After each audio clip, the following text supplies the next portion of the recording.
I held the American shell casing in my hands, turning it over in the dim light of our makeshift workshop near Bastogne. 76 millimeters. The brass was still warm, extracted from the wreckage of Lieutenant Becker's Panther just hours before.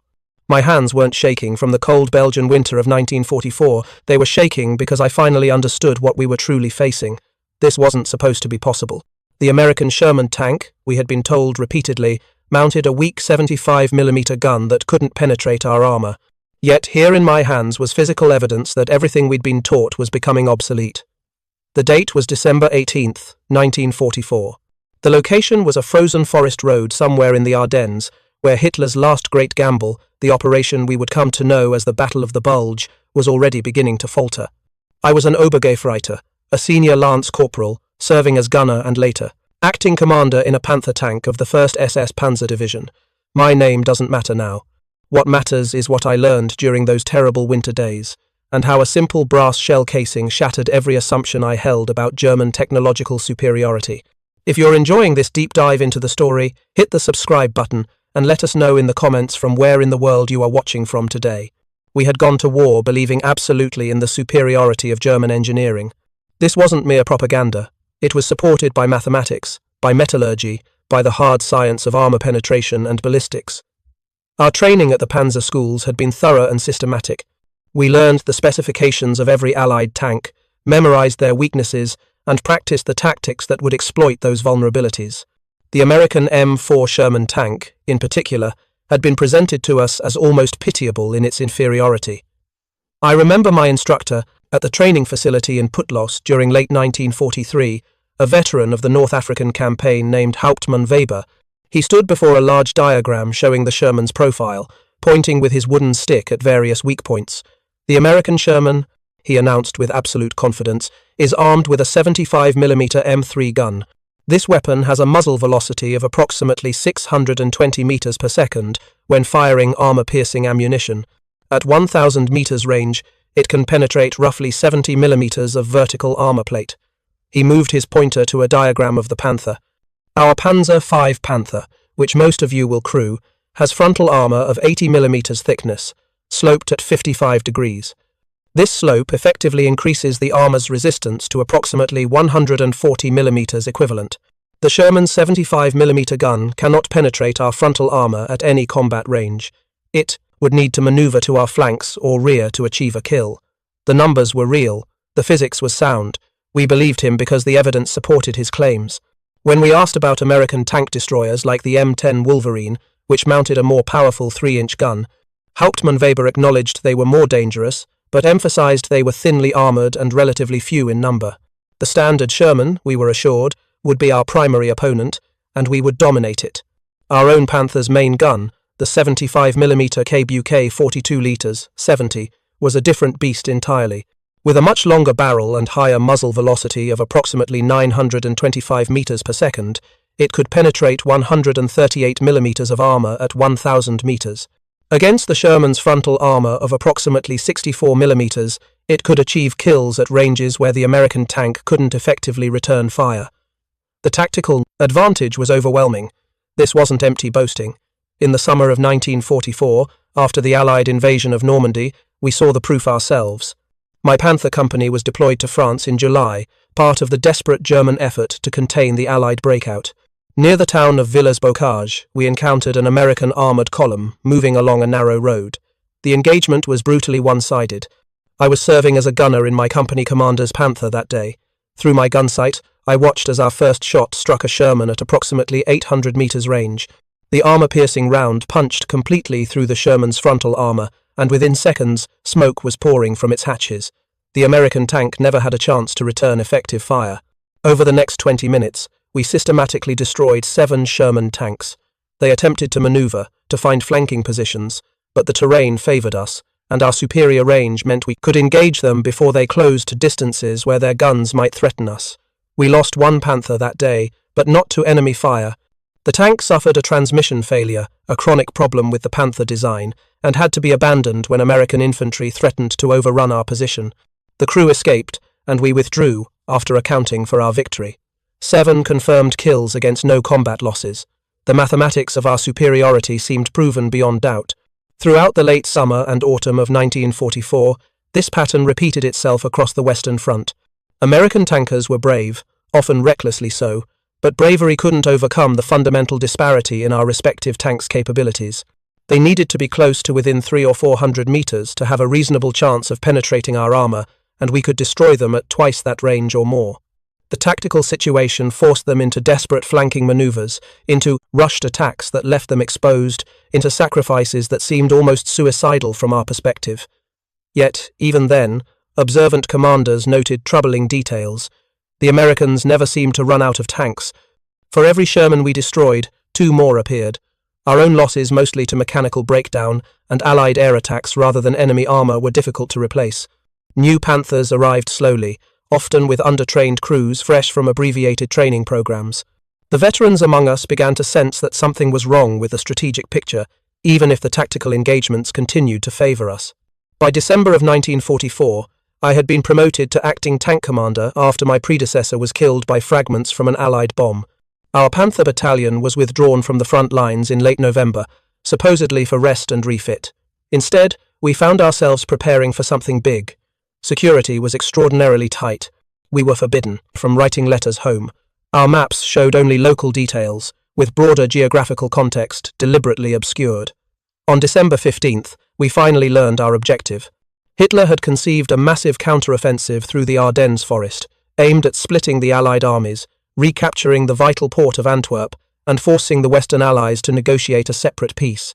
The plan was audacious, perhaps desperate, but we were assured of success. The Ardennes sector was lightly held by inexperienced American divisions. The winter weather would ground Allied aircraft. Our Panzer divisions would achieve breakthrough and exploitation before the enemy could react. Our company commander, Hauptmann Dietrich, briefed us on the intelligence regarding enemy forces. The Americans opposite us are garrison troops, new divisions still learning their trade. They have Sherman tanks, yes, but we've fought Shermans before. You know what to do. He paused, looking at each of us in turn. This is Germany's last chance. We break through here, or we lose the war. Every tank, every shot, every meter of advance matters. We believed him. More accurately, we wanted to believe him. By late 1944, even the most fanatical among us could see that Germany was losing. The Eastern Front had collapsed. Allied bombers ranged freely over our cities. But this offensive, we told ourselves, might change everything. And we still had our Panthers, still had our tactical superiority, still had the skill and experience of veteran crews. The offensive began before dawn on December 16, 1944. Our battalion rolled forward through the fog-shrouded Ardennes, our tracks churning the frozen ground. Initial resistance was light. American positions, surprised and overwhelmed, fell back in confusion. We bypassed strong points, drove deep into the enemy rear areas, and maintained momentum. The plan was working. For the first 2 days, everything proceeded according to our expectations. The American infantry we encountered seemed demoralized, surrendering in large groups when our tanks appeared. The few Sherman tanks we saw were the familiar 75mm variants. We destroyed them with the methodical efficiency we had demonstrated throughout the summer and autumn.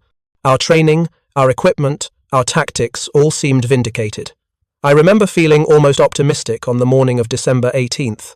We had penetrated perhaps 20 or 30 kilometers into American-held territory. Fuel was becoming a concern. We had been promised, captured American supplies, but hadn't found the expected dumps, but our immediate tactical situation seemed favorable. The weather remained overcast, grounding Allied aircraft. American resistance, while stiffening, hadn't yet organized into coherent defensive lines. Then everything changed. We were advancing along a narrow forest road, our company of Panthers moving in column with Hauptmann Dietrich's tank in the lead. My Panther was third in line, behind the command tank and Lieutenant Becker's vehicle. The forest pressed close on both sides, limiting visibility and maneuver. Not ideal tank country, but the roads were the only routes forward through the thick Ardennes woodland. The Americans had learned since Normandy. They weren't meeting us in open tank versus tank duels anymore. They were using terrain, using ambush tactics, forcing us into situations where our advantages diminished. Lieutenant Becker's voice crackled over the radio, urgent and strained. Contact left, Sherman in the tree line, engaging. The transmission dissolved into static. Through my vision port, I saw Becker's Panther lurch violently, smoke already beginning to pour from its engine deck. But the Sherman's round hadn't struck the rear armor, it had punched straight through the side of the tank. My stomach dropped. That shouldn't have been possible. Panther side armor was 80 millimeters thick. The Sherman's standard 75 millimeter gun couldn't penetrate that thickness at combat ranges. Not reliably. I had seen the test results. I had calculated the mathematics myself. Yet Becker's Panther was clearly hit, clearly penetrated, clearly dying. Gunner, traverse left, target in tree line. I shouted into the intercom, taking command instinctively.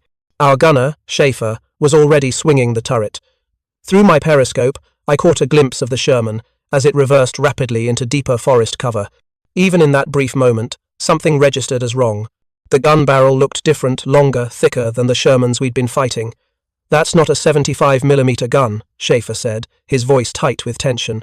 He'd noticed it too. We fired. The Panther's main gun recoiling smoothly. The high-explosive round struck the tree the Sherman had just vacated, sending up a shower of frozen dirt and wood splinters. The American was gone, already, repositioning. This was new. The Shermans we'd fought before often stood their ground, relying on numbers and mutual support. This crew was using shoot-and-scoot tactics, firing and immediately displacing before we could acquire them properly. It suggested better training, different doctrine, or perhaps just the accumulated experience of units that had been fighting us for months. Over the next 20 minutes, our column was hit repeatedly. Not destroyed the Americans, seemed to be deliberately targeting our tracks and running gear, immobilizing Panthers on the narrow road, rather than attempting complete kills. One Sherman would fire from concealment on our left flank, then another would engage from a different position entirely. They were coordinating, using the terrain expertly, refusing to give us the frontal engagements where our superior armor and firepower would dominate. By the time we managed to withdraw, abandoning 4 immobilized Panthers for later recovery, I was drenched and in sweat despite the freezing December temperature. We had been fought to a standstill by what intelligence had told us were inferior tanks with inferior guns crewed by inexperienced soldiers. Something fundamental had changed, and we hadn't been informed. That evening, our recovery vehicles managed to retrieve Lieutenant Becker's Panther. Becker himself was dead, killed instantly by the penetrating shot. His gunner and loader were wounded but alive. We gathered around the damaged tank in the fading winter light, examining the wound in its hull. The hole was clean and round, approximately 76 millimeters in diameter. The American shell had punched completely through the 80 millimeter side armor, crossed the fighting compartment, and exited through the opposite side. There was no mistaking what this meant. The Americans had developed a Sherman variant with a more powerful gun, one capable of defeating Panther side armor at combat ranges. Our company mechanic, Feldwebel, Krause, climbed inside the damaged tank to extract shell fragments for analysis. When he emerged, his face was grim. He held up pieces of the projectile, the base of the shell casing and fragments of the penetrator core. 76 millimeters, he announced to those of us gathered around. This is a high-velocity armor-piercing round, probably tungsten cord, not their standard 75 millimeter ammunition at all. He handed me the shell casing base. The brass was still warm to the touch, heated by friction during its passage through steel. American markings were stamped into the metal, though I couldn't fully decipher them. But the diameter was unmistakable, 76 millimeters. I stood there in the cold December twilight, turning that piece of brass over in my hands, and felt something shift in my understanding. If the Americans could field a gun that penetrated 80 millimeters of armor, that meant they could potentially threaten even heavier German tanks at certain ranges and angles. The Tiger I, with its 100 millimeters of frontal armor, might be vulnerable at close range. Our doctrine, our tactics, our training, all had been based on assumptions that were no longer valid. How many of these do they have? Someone asked. It was the question we were all thinking about. Nobody answered, because nobody knew. Our intelligence services had failed us completely. We had been fighting an enemy whose equipment we no longer fully understood. The comfortable superiority we'd enjoyed for months was suddenly uncertain. Hauptmann Dietrich called an officers' conference that night in a requisitioned Belgian farmhouse. The mood was somber. We'd lost 4 Panthers to immobilization, and Becker's death reminded us all of our vulnerability. When the Hauptmann spoke, his usual confidence seemed strained. Intelligence has confirmed that the Americans have been upgrading their Sherman tanks with a new 76 millimeter gun since summer, he said. We should have been informed earlier, but communication between the front and high command has been difficult. He paused, choosing his words carefully. Nobody missed the implication our intelligence apparatus was failing. The new gun has significantly better armor penetration than the 75 millimeter. It can threaten our side armor and possibly our frontal armor at close range. We must adjust tactics accordingly. No more column movements through restricted terrain. We advance in line when possible, maintain a frontal aspect to enemy positions, and use our range advantage. He continued the briefing, but I was only half listening. My mind was working through the implications. If the Americans had upgraded the Sherman's armament significantly, what else had they improved? What other surprises awaited us? And most troubling of all, how many of these upgraded Shermans were in the field? The next several days provided answers we didn't want. As the offensive ground moved far forward, then stalled, then began to falter, we encountered more and more of these new 76mm Shermans. They weren't everywhere. Many American units still fielded the older 75mm variant, but their numbers were clearly significant and growing. We learned to identify them at a distance by their longer gun barrels, and we adjusted our tactics accordingly. But adjustment had a cost. The cautious maneuvering required to keep our frontal armor toward the enemy slowed our advance. The need to avoid close-range engagements meant passing up opportunities. And always, underlying every tactical decision, was the corrosive awareness that our material superiority was no longer absolute. On December 22nd, we captured an American tank crew after destroying their Sherman in an engagement near Bastogne. The tank had been a 76mm variant, and we were eager to interrogate the crew about their equipment. The tank commander was a young lieutenant, probably no older than 23 or 24. Despite his situation, he seemed more resigned than frightened. Through our interpreter, we questioned him about the new gun. How long had they been fielding it? How many tanks mounted it? What were its capabilities? The lieutenant answered readily enough. Either he didn't consider the information particularly secret, or he was following some doctrine about what to reveal under interrogation. We started getting the 76mm Shermans in our battalion back in August, he said. Not every tank, maybe one platoon per company at first, but more keep arriving. I heard the factories back home are converting the production lines. How many? Our intelligence officer pressed. How many Sherman tanks mount this gun? The American shrugged. I don't know the total numbers, thousands probably. Every month more arrive from the States. The old 75mm tanks get rotated out, sent to training units or other theatres. The 76s come forward. He paused, then added something that would stick with me. You guys keep acting like you're fighting the same army you fought in Normandy. We're not. We're learning, upgrading, getting better equipment. The army we have now is way different than 6 months ago. That conversation haunted me. The young American lieutenant had articulated something we were only beginning to grasp, that we were fighting an enemy capable of systematic improvement at a scale we couldn't match. The 76mm gun wasn't just a weapon upgrade. It was evidence of an industrial and organizational system that could identify deficiencies, develop solutions, and deploy them across entire armies in a matter of months. We interrogated the lieutenant further about American tank production. How many Shermans were being built? Where were the factories? How quickly could they replace losses? He laughed, not unkindly, when we pressed him on production. Numbers. You really don't know, do you? He shook his head. We're building something like 2,000 tanks a month, maybe more now. I'm not sure of the exact figures, but it's a lot. We've got factories all over Detroit, mostly, but other places too. They run 3 shifts, 24 hours a day, 2,000 tanks per month. The number seemed absurd. Our entire panzer force on both the eastern and western fronts numbered perhaps 5,000 or 6,000 tanks at any given time, and those included older Panzer IVs, captured vehicles, and tanks undergoing repair. The Americans, if this prisoner was telling the truth, could replace our entire armoured strength every 3 months. But was he telling the truth? Prisoners sometimes exaggerated their own side's strength, either from genuine ignorance or deliberate deception. Yet something in the lieutenant's casual delivery suggested he believed what he was saying. This wasn't boasting, it was simply stating facts he considered common knowledge. After the interrogation, I discussed it with Feldwebel Kraus, our mechanic. He was older than most of us, a veteran of the First World War who had worked in German industry between the wars. Is it possible? I asked him. Could the Americans really be producing tanks at that rate? Kraus was silent for a moment, thinking. The Americans have the capacity, he finally said. Their automobile industry before the war was enormous, far larger than ours. Ford alone was producing more cars annually than our entire German automotive sector. If they've converted those production lines to military equipment, he trailed off. But the implication was clear.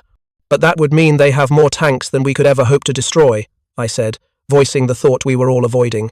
Yes, Kraus agreed quietly. It would mean exactly that.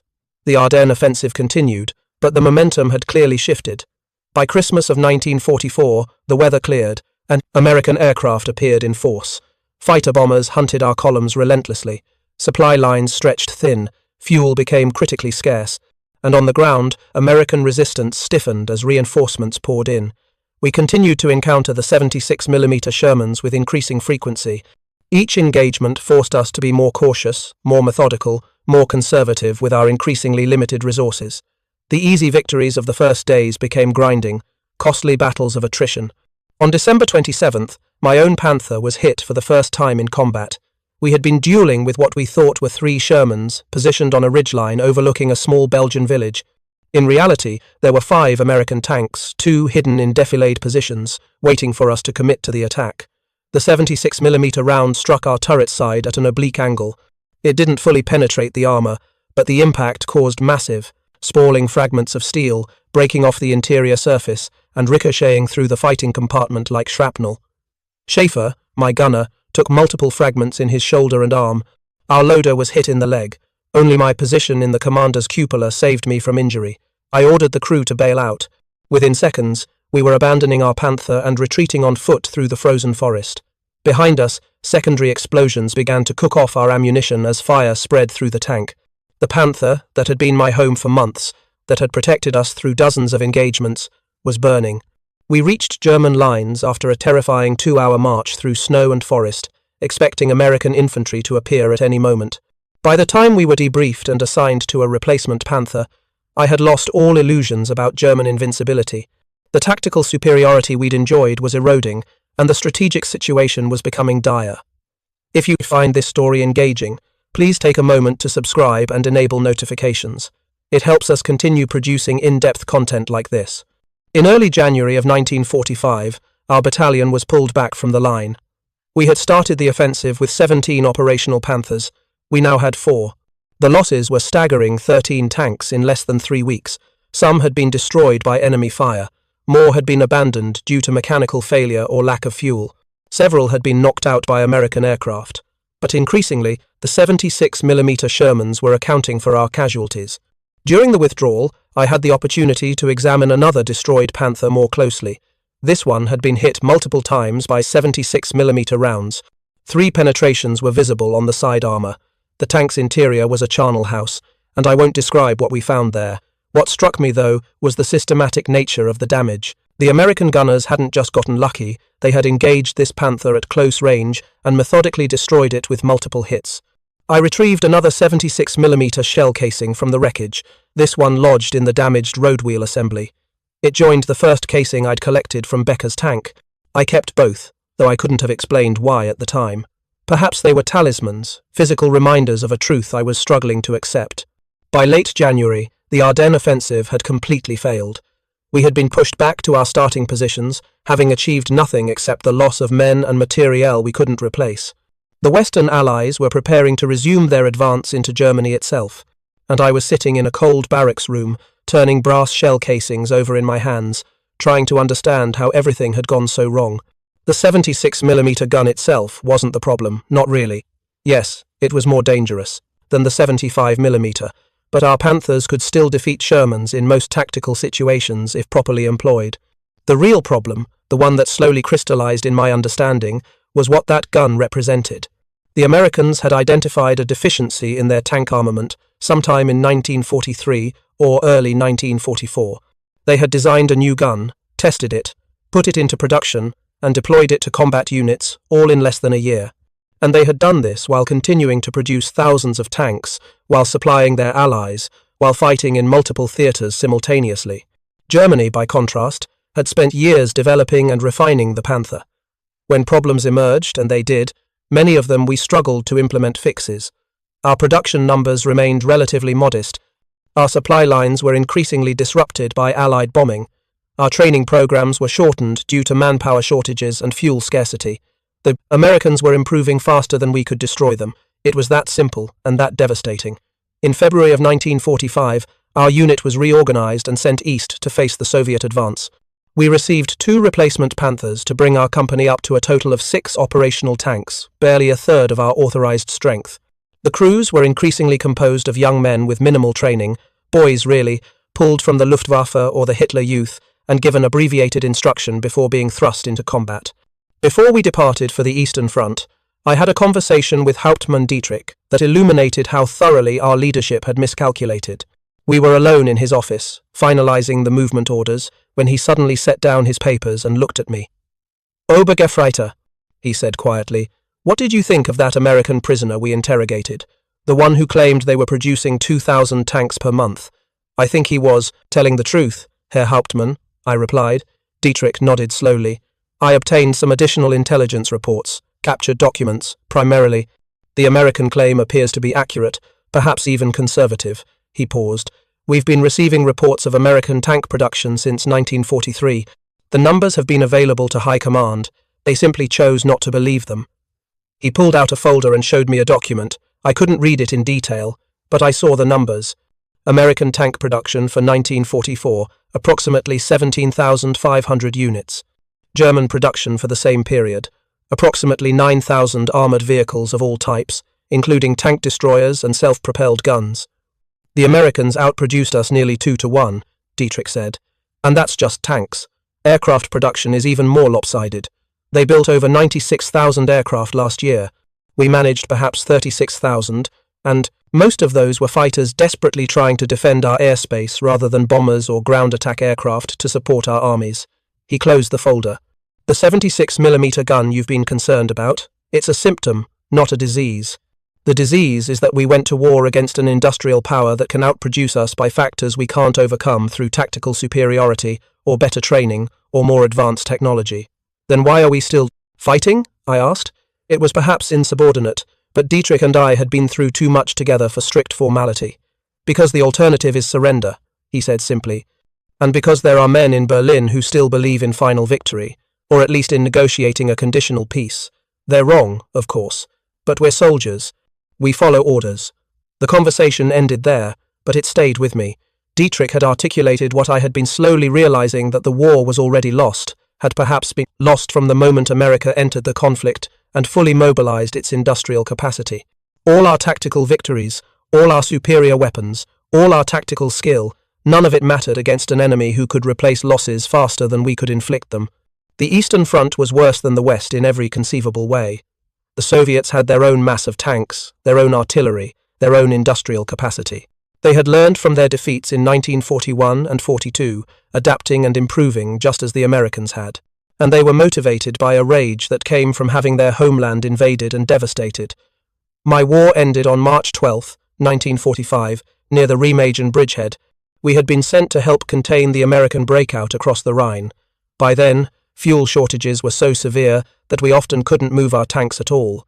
We would find defensive positions and simply wait for the inevitable American advance, knowing we lacked the fuel to withdraw even if ordered. When American infantry overran our position, we had barely enough fuel in our Panthers tanks to run the engine for perhaps 30 minutes. There was no possibility of escape or maneuver. We surrendered rather than see our crew die in a pointless last stand. Some of the younger soldiers wanted to resist, to die fighting, but Hauptmann Dietrich, who was with our position when it was overrun, ordered us to surrender. "The war is over," he said. "Don't throw away your lives for nothing." The journey to the prisoner of war camp took 2 days. We were loaded into American trucks, dozens of them in a long convoy, and transported west toward France. During those 2 days, I saw more of the American rear areas than I had ever imagined, and what I saw completed the psychological transformation that had begun with that first 76mm shell casing. The American logistics network was beyond anything I had conceived possible. The roads were choked with traffic, but it was organized traffic. Military police directed vehicles at intersections, supply convoys moved with clockwork efficiency, and maintenance units serviced vehicles in enormous motor pools that stretched for kilometers. I tried counting trucks at one point, but gave up after reaching 200. They just kept coming, an endless stream of vehicles carrying ammunition, fuel, food, spare parts, medical supplies, everything an army needed to sustain itself. We passed through a supply depot that covered several square kilometers. Mountains of crates and containers stood in organized rows. Fuel bladders the size of houses fed pumping stations. And tanks, dear God, the tanks. Shermans fresh from American factories sat in neat rows, awaiting assignment to combat units. I tried to count them but lost track after 150. An entire panzer division's worth of tanks, just sitting there waiting to be distributed. A young American guard noticed me staring. He followed my gaze and smiled. Impressive, huh? That's just one day's delivery to this depot. Tomorrow another train will arrive with more. There's a dozen depots like this between here and the coast. How many tanks? I asked in broken English, needing to know. He shrugged casually. Thanks? At this depot specifically? Maybe 50 or 60 pass through daily? Could be more. I don't keep an exact count. He seemed amused by my reaction. You Germans never had a chance, you know. We're just too big, too rich, too productive. You can't fight an assembly line. He was right, of course. That was the most galling part. He was absolutely right, and he knew it, and he could afford to be generous about it because the outcome had never been in doubt. Not really. Not once American industry fully mobilized. The prisoner of war camp in eastern France, where I spent the next several months, housed approximately 5,000 German soldiers. Among them were other panzer crewmen from various units, and we spent long hours discussing what had gone wrong. Many still clung to beliefs about German technical superiority, about how our individual weapons were better even if we lost the overall war. They were missing the point entirely, and I found myself trying to explain what I had learned. Yes, the Panther was a better tank than the Sherman in many ways, I would say. Thicker armor, more powerful gun, better optics. But the Americans had 50 Shermans for every Panther we could field. And when our 75mm gun wasn't good enough, they developed the 76mm and put it into mass production in less than a year. They could adapt and improve faster than we could destroy them. Some understood. Others refused to accept it, preferring to believe that we had lost due to betrayal or bad luck or overwhelming numbers alone. They couldn't grasp that the numbers themselves were the decisive factor, that modern industrial warfare was fundamentally about production capacity and logistics rather than individual weapon quality. An older prisoner, a Wehrmacht major named Hoffman, who had served in North Africa before being transferred to the Western Front, finally articulated what I had been struggling to express. We were sitting in the barracks one evening in May, after Germany's surrender, discussing the war's outcome. We designed weapons to win battles, Hoffman said quietly. The Americans designed weapons to win wars. There's a fundamental difference in philosophy, he explained further. The Panther was optimized for tactical superiority. It could win the individual tank engagement, but the Sherman was optimized for strategic victory. It was good enough in performance, could be mass-produced, was mechanically reliable enough for rapid deployment, and was simple enough that minimally trained crews could operate it effectively. The Americans didn't need the best tank. They needed a tank they could build thousands of, maintain in the field, and crew with soldiers trained in months rather than years. He paused, then added, and when the 75mm gun proved inadequate, they didn't spend years developing a perfect replacement. They developed a good enough replacement and got it into production immediately. That's the difference. We pursued perfection. They pursued adequacy at an overwhelming scale. It was the clearest explanation I had heard, and it resonated because it matched everything I had observed. The 76mm gun wasn't perfect. Later, I learned that American tank crews actually preferred an even more powerful gun, the 90mm mounted on the M26 Pershing heavy tank that appeared in small numbers near the war's end. But the 76mm was good enough to reduce the Panther's advantage significantly, and it could be produced quickly and in quantity. Good enough, in overwhelming numbers, backed by logistics that never failed. That was the American way of war, and it had defeated us. In late May of 1945, an American intelligence officer interviewed me about German tank development and tactics. He was professional and courteous, taking detailed notes as I described the Panther's capabilities, our training methods, our tactical doctrines. When I finished, he showed me several photographs that fundamentally changed my understanding of the industrial disparity we had faced. The first photograph showed the interior of an American tank factory, the Ford River Rouge plant, he explained.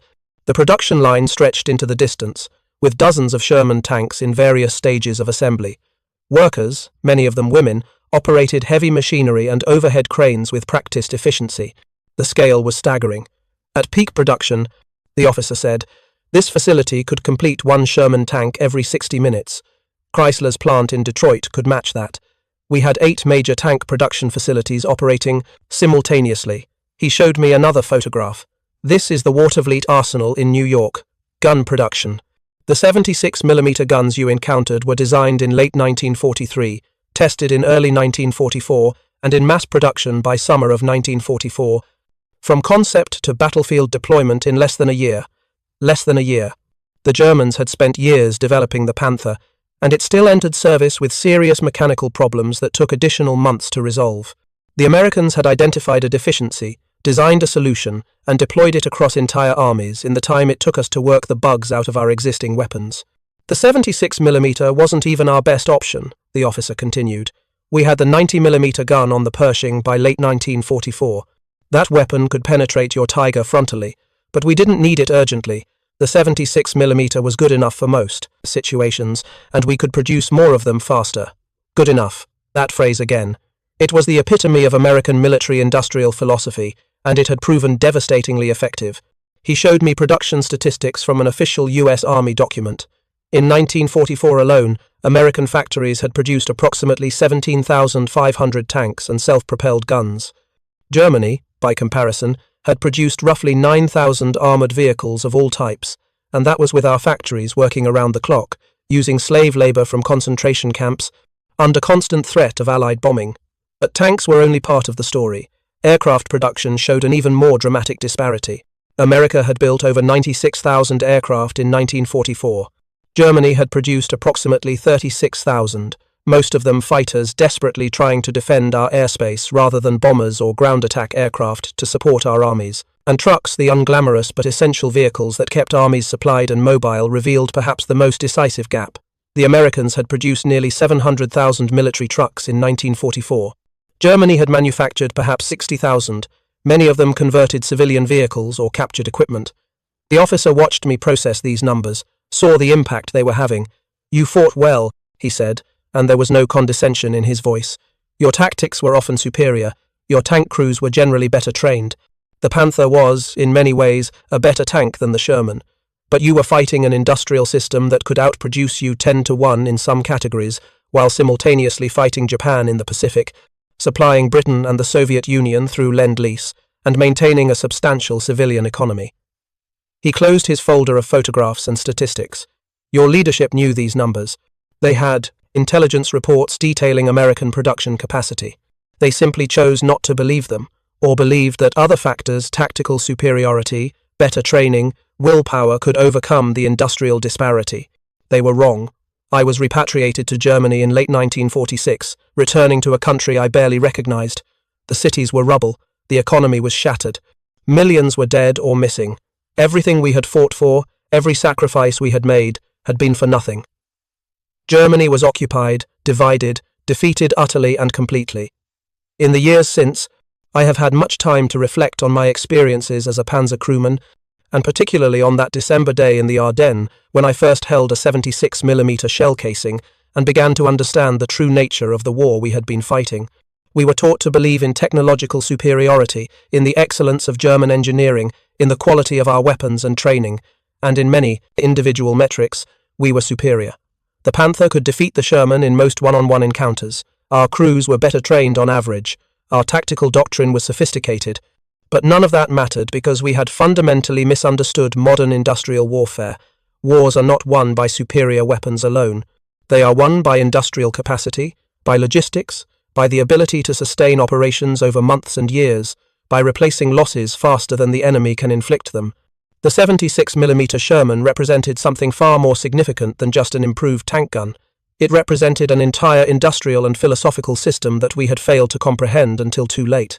The Americans didn't need perfect weapons. They needed good enough weapons in overwhelming quantities, backed by production capacity we couldn't match, logistics we couldn't interdict, and resources we couldn't deplete. When the Sherman's 75mm gun proved inadequate, they didn't spend years developing a perfect replacement. They developed a good enough improvement and deployed it rapidly while maintaining their production advantage. When crews needed better training, they standardized instruction and expanded training facilities. When maintenance became an issue, they simplified designs and improved field service procedures. They were iterating, learning, adapting, and doing it all at industrial scale. We were still pursuing individual perfection, while they were achieving collective adequacy in numbers that overwhelmed us. The irony that haunts me is this: we were so proud of our technical superiority that we blinded ourselves to strategic reality. Every intelligence report that emphasized Panther superiority over the Sherman was tactically accurate but strategically meaningless. Yes, one Panther could defeat 5 Shermans in ideal conditions, but the Americans could field 50 Shermans, and our conditions were never ideal. By late 1944, they were fielding improved Shermans with the 76mm gun tanks that narrowed the performance gap while maintaining all the advantages of American mass production. Good enough performance, produced in overwhelming numbers, supported by logistics we couldn't match. That was the formula for victory in industrial warfare. The Tiger II tank, which entered production in late 1944, exemplified our flawed approach. It was heavier than the Panther, more powerfully armed, more thickly armoured, and far more complex to produce. Germany manufactured approximately 492 Tiger IIs during the entire war. In the same time period, American factories produced tens of thousands of Shermans. We were still thinking in terms of individual tactical superiority, while the Americans were fighting a war of industrial attrition. I think about this often now, decades removed from the war. I think about the young soldier I was, so confident in German superiority, holding that first 76mm shell casing and feeling my worldview begin to crack. I think about all the intelligence reports we dismissed, all the warnings about American production capacity we ignored, all the ways we deluded ourselves into believing that quality could overcome quantity. The Americans proved us wrong, not because they built better individual tanks in many ways, they didn't, but because they built adequate tanks in numbers we couldn't match, supported them with logistics we couldn't disrupt, and improved them faster than we could adapt. They proved that in modern industrial warfare, good enough in overwhelming quantities defeats superior in limited numbers, every single time. That 76mm shell casing I carried through the Ardennes, through my capture, through the POW camp, and eventually back to Germany. I kept it for many years. It sat on my desk as a reminder of a hard lesson learned too late. Eventually, I gave it to a local museum, where perhaps it teaches others what it taught me. Modern war is not won by the army with the best weapons. It is won by the nation with the factories, the resources, the logistics, and the industrial capacity to sustain operations while continuously improving. The Americans understood this from the beginning. We learned it far too late, and at terrible cost. The 76mm gun wasn't just an improvement to the Sherman tank. It was evidence of a production and innovation system that could identify problems, develop solutions, and deploy them across entire armies while maintaining overwhelming numerical superiority. It was proof that we were fighting an opponent who combined technical competence with industrial scale beyond anything we could match. We went to war believing our superior weapons would ensure victory. We learned, in forests and fields across Europe, that superiority in individual weapons means nothing when facing an enemy who can field adequate weapons in limitless numbers, backed by an industrial base we couldn't bomb effectively, and supplied by resources we couldn't blockade. That's the truth written in brass and steel, in a 76mm shell casing pulled from a destroyed Panther in the winter of 1944. A truth that cost Germany everything to learn. In industrial warfare, adequate weapons produced in vast quantities by a mobilized economy will always defeat superior weapons produced in limited numbers by an overstretched nation. We learned this too late. I learned it holding warm brass in my frozen hands, finally understanding that our Tiger armor, our Panther guns, our tactical excellence, none of it was ever going to be enough. For more detailed